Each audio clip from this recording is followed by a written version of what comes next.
So in today's video, I'm going to show you how I made this really cute distressed jean skirt out of Bermuda shorts. Spring and summer's coming up and my daughter is in need of skirts. And so I went to Walmart and found a bunch of Bermuda shorts. I have made plenty of skirts out of pants before, but never out of shorts. And so this was kind of a test run for me. So I started off with this stretch pair of denim shorts and I unrolled the hem. And I assumed when I looked at them at the store that it was going to be long enough. I found out later it was not.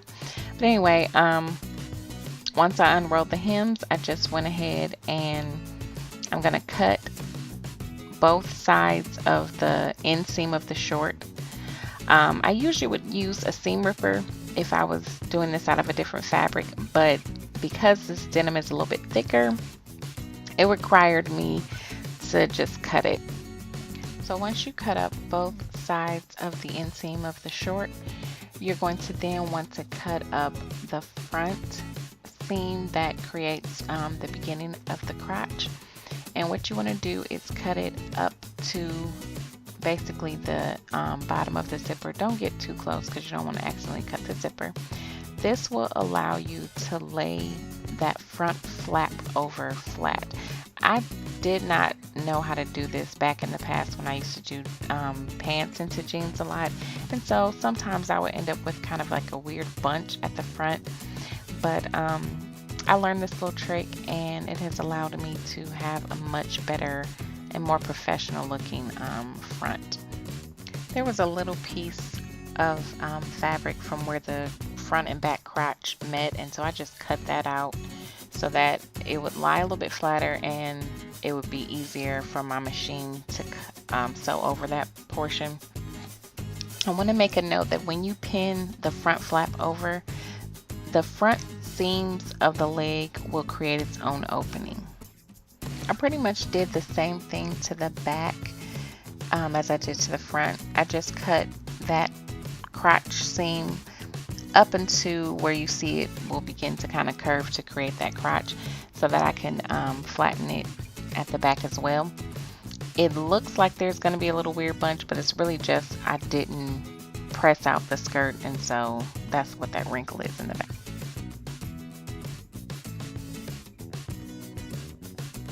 Once you have pinned your flaps down, you're going to want to insert a piece of fabric into the little V's that you've created.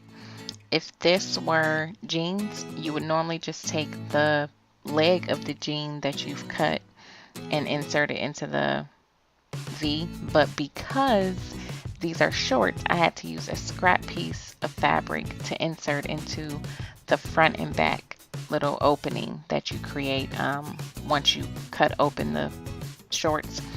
You're just going to want to pin that down front and back so that it fits, you know, in the little V, and then you just sew down your seams. Make sure that you backstitch at the beginning and ending of your seam so that it doesn't come apart. And then once you get done sewing it down, you're gonna just go on the inside and cut all the excess fabric that is not needed. So I get as close to my seam as possible just so that, you know, it's not some weird uncomfortable feeling, and it'll look a little better. So all the pieces that are left over, either from folding over or, you know, from inserting the little middle piece, that's what I cut. I ended up with this really cute distressed denim skirt. I had to let the hems of the shorts down just because the skirt wasn't quite as long as I wanted it to be without doing that, but I just seam ripped the hem and then ironed it down flat. I think it turned out really cute. I'm excited to try the other pairs of shorts and let you guys know probably on Instagram and Facebook how they turn out. Thank you so much for watching this video. If you enjoyed it, please give it a thumbs up. Please subscribe to my channel and let me know in the comments how you think it turned out. Thanks for watching. Bye.